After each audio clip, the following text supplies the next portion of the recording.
मैं आपसे ये गुजारिश कर रहा हूँ कि जो अगर रात को जिस तरह ये कहा जा रहा है, ये जो कुछ हुआ पार्लियामेंट में, इस पे तो डेफिनेटली एक स्टैंड लेना पड़ेगा।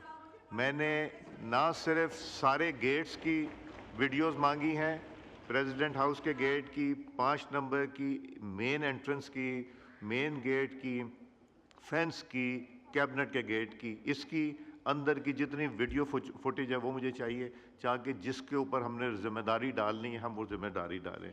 मैं अपने आप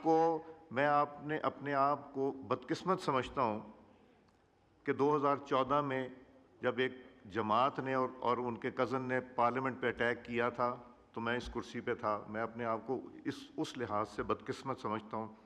वो पहला हमला था पार्लियामेंट पे। दूसरा पार्लियामेंट लॉजिस पे हुआ जब मौलाना सलाउद्दीन अय्यूबी साहब के कमरे पे पार्लियामेंट लॉजिस में रेड हुई थी। वो बदकिस्मती, वो ख्वाजा आसिफ साहब भी वहाँ तशरीफ़ रखते थे, मैं भी था, वो भी हम उसका अनफॉर्चुनेट हिस्सा बने। और जो कल पार्लियामेंट में अगर हुआ है और अगर वो आए हैं जिस तरह मेरे कोलीग्स बता रहे हैं, तो उसका भी एक्शन लेना है। हमने इस पे ऊपर खामोश नहीं रहना।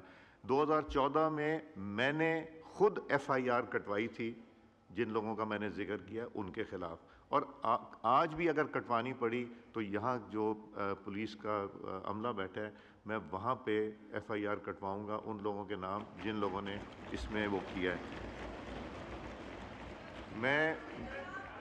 मैं ख्वाजा साहब, मैं एक बात कंप्लीट कर लूँ, इसके बाद आप no name was taken, no was. मैं गुजारिश ये करूँगा कि मैं अभी डिप्टी स्पीकर साहब तशरीफ़ लाएंगे, मैं उठ के जाऊँगा।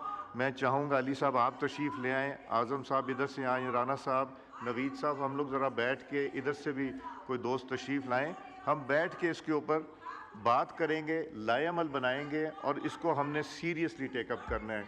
This is not going to be something so easily taken. जी ख्वाजा आसिफ साहब।